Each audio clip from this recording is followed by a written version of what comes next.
Welcome to MB Tool Reviews. Today on the channel we are looking at this, the Jokari T10270 cable insulation stripper.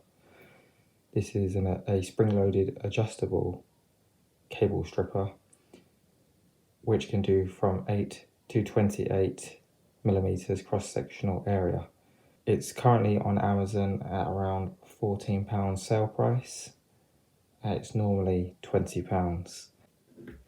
The tool works by pushing up this lever here to expose the blade inside. You then push the cable in there, release the lever, and it catches on the blade which is inside. You have to adjust the blade using this dial. The depth of the blade should be set just underneath the insulation size, which can be quite tricky. Sometimes you go through into the inner sheathing of cables. Having had this for about a year, I don't actually use it that much. Less and less impressed each time I use it, just because of the adjustments that have to be made. It can be quite difficult, especially if you're going from different sides of the cable. A couple of times I've gone through the sheathing to the inner conductors of the cable, and sometimes it'll be too shallow and it just won't cut through. It's much quicker to use a different type of wire stripper. I personally prefer the Parkside cable stripper, which I reviewed a couple of weeks ago.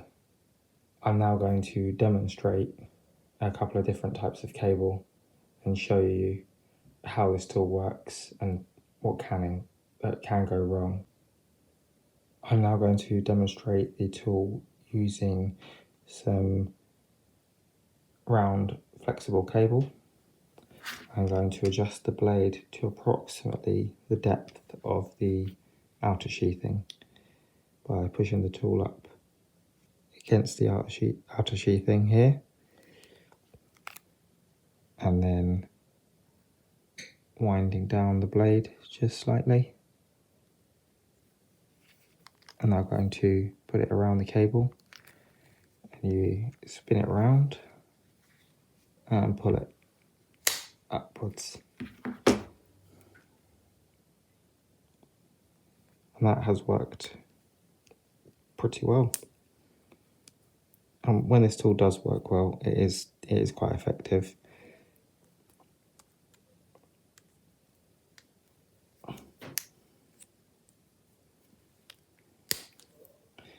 It's pretty easy to strip the cable down, but I still think you could have done it faster with a pair of wire strippers.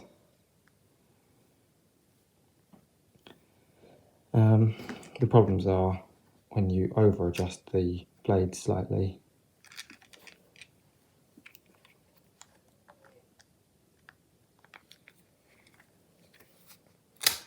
You can go through and then you score the inner conductors like that, which if you're at the end of a run, you've already ran your cables in, and you do that, it could be a bit of a problem. Next we'll take a look at some twin and earth. Again, this one has a much thinner outer sheathing, so trying to get this right is quite difficult. Obviously twin and earth you can strip using a variety of tools, but just attempting this one, you can see there it's scored the cable.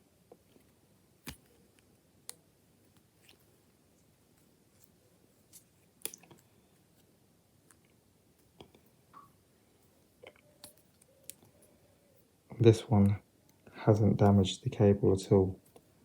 That was actually quite fast. But again, you can over or underdo it sometimes. It is user error. However, I think there are easier options for cable stripping. In my opinion, I wouldn't buy this again if I had the chance. Please remember to like and subscribe the video, Leave a comment down below for any question about this tool or any other tools you'd like to see on the channel. Thank you for watching today's video.